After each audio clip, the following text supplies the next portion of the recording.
नमस्कार। आज मैं सुना रही हूँ कृष्ण चंद्र जी की कहानी जामुन का पेड़। जामुन के पेड़ में लेखक ने व्यवस्था का हास्यास्पद वर्णन किया है। जामुन का पेड़। रात को बड़े जोर का झक्कड़ चला। सेक्रेटरिएट के लॉन में जामुन का एक पेड़ गिर पड़ा। सवेरे को जब माली ने देखा तो उसे पता चला कि पेड़ के नीचे एक आदमी दबा पड़ा है। माली दौड़ा दौड़ा चपरासी के पास गया। चपरासी दौड़ा दौड़ा क्लर्क के पास गया। क्लर्क दौड़ा दौड़ा सुपरिटेंडेंट के पास गया।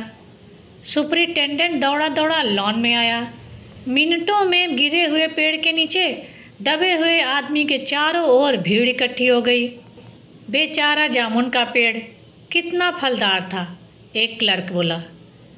और इसकी जामुनें कितनी रसीली होती थीं, दूसरा क्लर्क याद करते हुए बोला। मैं फलों के मौसम में झोली भरकर ले जाता था। मेरे बच्चे इसकी जामुनें कितने खुशी से खाते थे, तीसरा क्लर्क लगभग रुआंसा होकर बोला।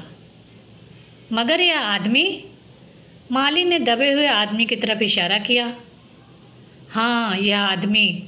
सुपरिटेंडेंट सोच में पड़ गया। पता नहीं जिंदा है कि मर गया, एक चपरासी ने पूछा। मर गया होगा, इतना भारी पेड़ जिसकी पीठ पर गिरे वह बच कैसे सकता है, दूसरा चपरासी बोला।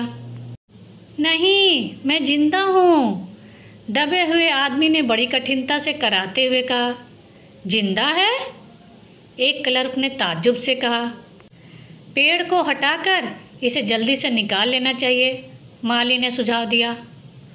मुश्किल मालूम होता है, एक सुस्त कामचोर और मोटा चपरासी बोला। पेड़ का तना बहुत भारी और वजनी है। क्या मुश्किल है, माली बोला। अगर सुपरिटेंडेंट साहब हुक्म दें तो अभी 15-20 माली चपरासी और क्लर्क लगाकर पेड़ के नीचे से दबे हुए आदमी को निकाला जा सकता है। माली ठीक कहता है। बहुत से क्लर्क एक साथ बोल पड़े। लगाओ जोर, हम तैयार हैं। एक साथ बहुत से लोग पेड़ को उठाने को तैयार हो गए। ठहरो, सुपरिटेंडेंट बोला। मैं अंडर सेक्रेटरी से पूछ लूँ। सुपरिटेंडेंट अंडर सेक्रेटरी के पास गया। अंडर सेक्रेटरी डिप्टी सेक्रेटरी के पास गया। डिप्टी सेक्रेटरी जॉइंट सेक्रेटरी के पास गया। जॉइंट सेक्रेटरी चीफ सेक्रेटरी के पास गया। चीफ सेक्रेटरी मिनिस्टर के पास गया। मिनिस्टर ने चीफ सेक्रेटरी से कुछ कहा। चीफ सेक्रेटरी ने जॉइंट सेक्रेटरी से कुछ कहा। जॉइंट सेक्रेटरी ने डिप्टी सेक्रेटरी से कुछ कहा। डिप्टी सेक्रेटरी ने अंडर सेक्रेटरी से कहा। फाइल चलती रही। इसी में आधा दिन चला गया। दोपहर के खाने पर दबे हुए आदमी के चारों ओर बहुत भीड़ हो गई थी। लोग तरह तरह की बातें कर रहे थे। कुछ मनचले क्लर्कों ने समस्या को खुद ही सुलझाना चाहा। वे हुकूमत के फैसले का इंतजार किए बिना पेड़ को अपने आप हटा देने का निश्चय कर रहे थे कि इतने में सुपरिटेंडेंट फाइल लिए भागा भागा आया। बोला, हम लोग खुद इस पेड़ को नहीं हटा सकते। हम लोग व्यापार विभाग से संबंधित हैं और यह पेड़ की समस्या है जो कृषि विभाग के अधीन है। मैं इस फाइल को अर्जेंट मार्क करके कृषि विभाग में भेज रहा हूँ। वहाँ से उत्तर आते ही इस पेड़ को हटवा दिया जाएगा। दूसरे दिन कृषि विभाग से उत्तर आया कि पेड़ व्यापार विभाग के लॉन में गिरा है, इसलिए इस पेड़ को हटवाने या न हटवाने की जिम्मेदारी व्यापार विभाग पर पड़ती है। यह उत्तर पढ़कर व्यापार विभाग को गुस्सा आ गया। उन्होंने फौरन लिखा कि पेड़ों को हटवाने या न हटवाने की जिम्मेदारी कृषि विभाग पर लागू होती है, व्यापार विभाग का इससे कोई संबंध नहीं है। दूसरे दिन भी फाइल चलती रही। शाम को जवाब आ गया, हम इस मामले को हॉर्टिकल्चर डिपार्टमेंट के हवाले कर रहे हैं क्योंकि यह एक फलदार पेड़ का मामला है और एग्रीकल्चर डिपार्टमेंट अनाज और खेतीबाड़ी के मामलों में फैसला करता है। जामुन का पेड़ चूँकि एक फलदार पेड़ है, इसलिए यह पेड़ हॉर्टिकल्चर डिपार्टमेंट के अंतर्गत आता है। रात को माली ने दबे हुए आदमी को दाल भात खिलाया, जबकि उसके चारों तरफ पुलिस का पहरा था कि कहीं लोग कानून को अपने हाथ में लेकर पेड़ को खुद से हटवाने की कोशिश न करें। मगर एक पुलिस कांस्टेबल को दया आ गई और उसने माली को दबे हुए आदमी को खाना खिलाने की इजाज़त दे दी। माली ने दबे हुए आदमी से कहा, तुम्हारी फाइल चल रही है, उम्मीद है कल तक इसका फैसला हो जाएगा। माली ने पेड़ के तने को ध्यान से देखकर कहा, अच्छा हुआ कि तना तुम्हारे कूल्हे पर गिरा, अगर कमर पर गिरता तो रीढ़ की हड्डी टूट जाती। दबा हुआ आदमी फिर भी कुछ नहीं बोला। माली ने फिर कहा, तुम्हारा यहाँ कोई वारिस है तो मुझे उसका अता पता बताओ, मैं उन्हें खबर देने की कोशिश करूँगा। मैं लावारिस हूँ, दबे हुए आदमी ने बड़ी मुश्किल से कहा। माली खेद प्रकट करता हुआ वहाँ से हट गया। तीसरे दिन हॉर्टिकल्चर डिपार्टमेंट से जवाब आ गया।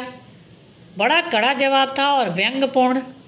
हॉर्टिकल्चर डिपार्टमेंट का सेक्रेटरी साहित्य प्रेमी आदमी जान पड़ता था। उसने लिखा था, आश्चर्य है, इस समय जब हम पेड़ लगाओ स्कीम ऊंचे स्तर पर चला रहे हैं, हमारे देश में ऐसे सरकारी अफसर मौजूद हैं जो पेड़ों को काटने का सुझाव देते हैं, और वह भी एक फलदार पेड़ को, और वह भी जामुन के पेड़ को, जिसके फल जनता बड़े चाव से खाती है। हमारा विभाग किसी भी हालत में इस फलदार वृक्ष को काटने की इजाज़त नहीं दे सकता। अब क्या किया जाए? इस पर एक मनचले ने कहा, अगर पेड़ काटा नहीं जा सकता तो इस आदमी को ही काट कर निकाल लिया जाए।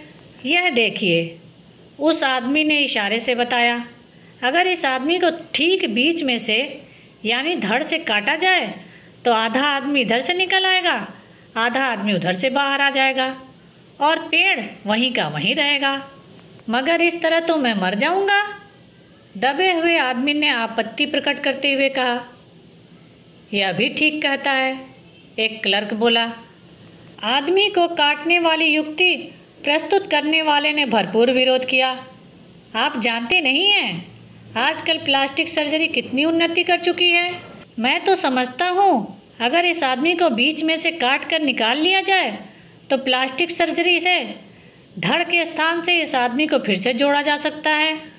इस बार फाइल को मेडिकल डिपार्टमेंट में भेज दिया गया। मेडिकल डिपार्टमेंट ने फौरन एक्शन लिया और जिस दिन फाइल उसके विभाग में पहुंची, उसके दूसरे ही दिन उन्होंने अपने विभाग का सबसे योग्य प्लास्टिक सर्जन छानबीन के लिए भेज दिया। सर्जन ने दबे हुए आदमी को अच्छी तरह टटोलकर उसका स्वास्थ्य देखकर खून का दबाव देखा, नाड़ी की गति को परखा, दिल और फेफड़ों की जांच करके रिपोर्ट भेज दी कि इस आदमी का प्लास्टिक ऑपरेशन तो हो जाएगा और ऑपरेशन सफल भी होगा, मगर आदमी मर जाएगा। इसलिए यह फैसला भी रद्द कर दिया गया। रात को माली ने दबे हुए आदमी के मुंह में खिचड़ी डालते हुए उसे बताया कि अब मामला ऊपर चला गया है। सुना है कल सेक्रेटरिएट के सारे सेक्रेटरियों की मीटिंग होगी, उसमें तुम्हारा केस रखा जाएगा। उम्मीद है सब काम ठीक हो जाएगा। दबा हुआ आदमी एक आह भरकर धीरे से बोला, ये तो माना कि तगाफुल न करोगे, लेकिन खाक हो जाएंगे हम तुमको खबर होने तक। माली ने अचंभे से मुंह में उंगली दबा ली और चकित भाव से बोला, क्या तुम शायर हो? दबे हुए आदमी ने धीरे से सिर हिला दिया। दूसरे दिन माली ने चपरासी को बताया, चपरासी ने क्लर्क को, क्लर्क ने हेड क्लर्क को। थोड़ी ही देर में सेक्रेटरिएट में यह अफवाह फैल गई कि दबा हुआ आदमी शायर है। बस फिर क्या था, लोगों का झुंड शायर को देखने के लिए उमड़ पड़ा। इसकी चर्चा शहर में भी फैल गई और शाम तक गली गली से शायर जमा होने शुरू हो गए। सेक्रेटरिएट का लॉन भांति भांति के कवियों से भर गया और दबे हुए आदमी के चारों ओर कवि सम्मेलन का सा वातावरण उत्पन्न हो गया। सेक्रेटरिएट के कई क्लर्क और अंडर सेक्रेटरी तक, जिन्हें साहित्य और कविता से कुछ लगाव था, रुक गए। कुछ शायर दबे हुए आदमी को अपनी कविताएं और दोहे सुनाने लगे। कई क्लर्क उसको अपनी कविता पर आलोचना करने को मजबूर करने लगे।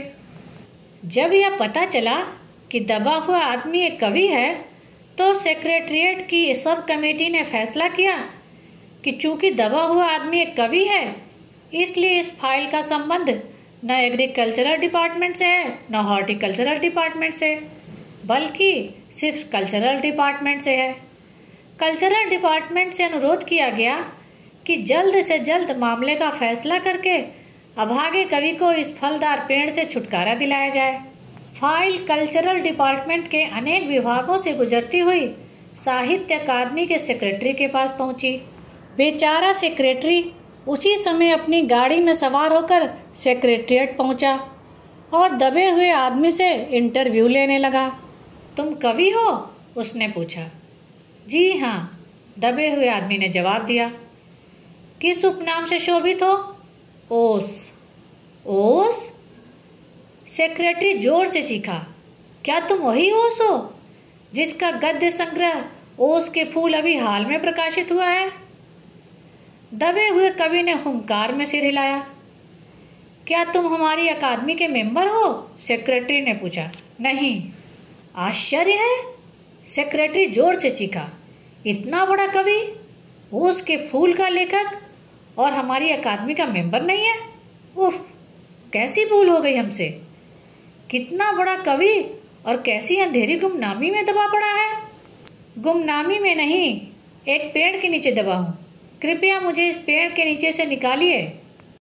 अभी बंदोबस्त करता हूँ, सेक्रेटरी फौरन बोला और फौरन अपने विभाग में रिपोर्ट की। दूसरे दिन सेक्रेटरी भागा भागा कवि के पास आया और बोला, मुबारक हो, मिठाई खिलाओ। हमारी सरकारी साहित्य अकादमी ने तुम्हें अपना केंद्रीय शाखा का मेंबर चुन लिया। यह लो चुनाव पत्र। मगर मुझे इस पेड़ के नीचे से तो निकालो, दबे हुए आदमी ने कराह कर कहा। उसकी सांस बड़ी मुश्किल से चल रही थी और उसकी आंखों से मालूम होता था कि वह घोर पीड़ा और दुख में पड़ा है। यह हम नहीं कर सकते, सेक्रेटरी ने कहा, और जो हम कर सकते थे वह हमने कर दिया। बल्कि हम तो यहाँ तक कर सकते हैं कि अगर तुम मर जाओ तो तुम्हारी बीवी को वजीफा दे सकते हैं। अगर तुम दरख्वास्त दो तो हम वह भी कर सकते हैं। मैं अभी जीवित हूँ, कवि रुक रुक कर बोला। मुझे जिंदा रखो। मुसीबत यह है, सरकारी साहित्य अकादमी का सेक्रेटरी हाथ मलते हुए बोला, हमारा विभाग सिर्फ कल्चर से संबंधित है। पेड़ काटने का मामला कलम दवात से नहीं, आरी कुल्हाड़ी से संबंधित है। उसके लिए हमने फॉरेस्ट डिपार्टमेंट को लिख दिया है और अर्जेंट लिखा है। शाम को माली ने आकर दबे हुए आदमी को बताया, कल फॉरेस्ट डिपार्टमेंट के आदमी आकर इस पेड़ को काट देंगे और तुम्हारी जान बच जाएगी। माली बहुत खुश था। दबे हुए आदमी का स्वास्थ्य जवाब दे रहा था, मगर वह किसी न किसी तरह अपने जीवन के लिए लड़े जा रहा था।